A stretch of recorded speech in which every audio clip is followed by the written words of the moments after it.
planet of Dothasis is a world dominated by frozen oceans and lakes of crashing icebergs. The world entered a deep freeze, turning its seas into ice sheets and cooled the surface to sub-zero temperatures. A wasteland of white, the temperatures continue to plummet as the Federation continues to mine out its elemental gel. Along the equator, the crust is still warm, the last heartbeats of a dying world, and contains a single, shallow ocean. 100 feet deep at its most extreme, it's flanked by a wall of icebergs and dotted with a few rocky islands. The islands are barren, supporting only a small niche of flora and fauna, ironically leaving the ice flats to sustain the most life. Despite the sheets being an icy wasteland, the Dothasis bluestalk, a segmented tube, grows wild on the surface. Magical in nature, seeming to thrive on a diet of cold air alone, the stalk is brittle and can shatter easily, acting as seeds spreading the plant across the landscape. They lack any nutritional value, but some Federation citizens chew on the brittle stalks, eating them like chips, giving a cold, minty flavor.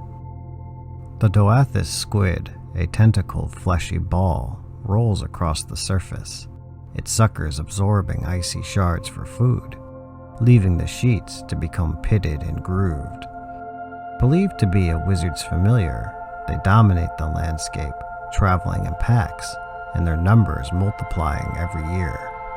They are the main food source for the people of Dothasis, and harvested for their island towns.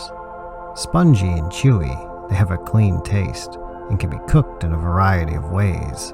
The most common is fried in ice jelly. Ice jelly is an organic petroleum-like substance that is found in pools across the ice sheets. It can be burned like oil and used in lanterns or placed in dishes to act as candles or heat up homes.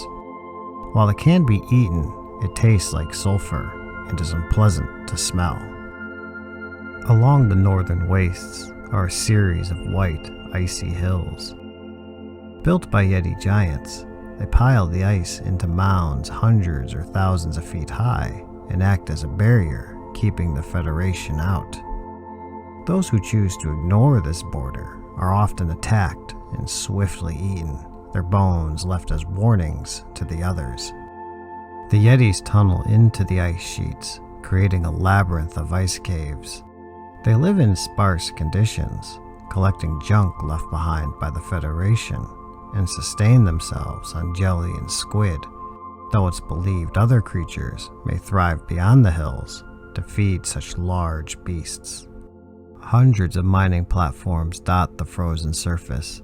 They drill deep into the icy sheets, extracting pockets of water gel locked in the frozen sea, and are hauled by sled to the islands for refinement.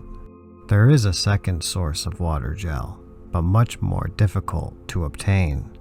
Along the bottom of the shallow sea, hundreds of underwater caves pit the ocean bottom. Deep in the depths extending some miles, most remain unexplored and too difficult to mine, though some attempts have been made to pump out the caves using air gel pockets. For more information on the Dothasis Yeti, please refer to the Exemplia bestiary.